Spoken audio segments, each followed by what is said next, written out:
இந்த கொஸ்டினில் நமக்கு என்ன டேட்டா கொடுத்துருக்காங்க அப்படின்னா 30% ஸ்டூடெண்ட்ஸ் இங்கிலீஷ் சப்ஜெக்டில் ஃபெயில் ஆகியிருக்காங்க, 40% ஸ்டூடெண்ட்ஸ் ஹிந்தி சப்ஜெக்டில் ஃபெயில் ஆகியிருக்காங்க. ரெண்டு சப்ஜெக்ட்லேயும் ஃபெயில் ஆனவங்க பார்த்திங்க அப்படின்னா 20%. நம்ம கொஸ்டினில் என்ன கேட்குறாங்க அப்படின்னா ரெண்டு சப்ஜெக்ட்லேயும் பாஸ் பண்ண ஸ்டூடெண்ட்ஸோட பர்சன்டேஜ் என்ன அப்படின்னு தான் நம்ம கேட்குறாங்க. அப்போ நமக்கு டோட்டல் பர்சன்டேஜ் பார்த்திங்கன்னா 100%. ரெண்டு சப்ஜெக்ட்லேயும் ஃபெயில் ஆனவங்க பர்சன்டேஜ் நம்ம ஃபைண்ட் அவுட் பண்ணிட்டோம் அப்படின்னா அதுலேருந்து மைனஸ் பண்ணும்போது நமக்கு ரெண்டு சப்ஜெக்ட்லேயும் பாஸ் பண்ண ஸ்டூடெண்ட்ஸோட பர்சன்டேஜ் என்ன அப்படின்றது நமக்கு கிடச்சிரும்.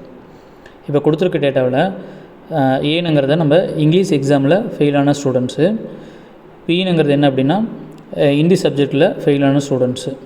நமக்கு என்ன ஃபார்முலா அப்படின்னா n of a union b equal to n of a plus n of b minus n of a intersection b. இதுதான் நமக்கு ஃபார்முலா.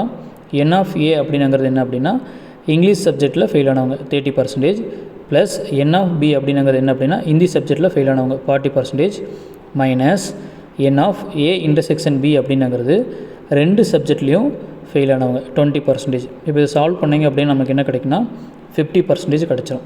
அப்போ ரெண்டு சப்ஜெக்ட்லேயும் நமக்கு ஃபெயில் ஆனவங்க 50%. நம்ம கொஸ்டினில் என்ன கேட்டிருக்காங்க அப்படின்னா ரெண்டு சப்ஜெக்ட்லேயும் பாஸ் பண்ண ஸ்டூடெண்ட்ஸோட பர்சன்டேஜ் தான் கேட்குறாங்க.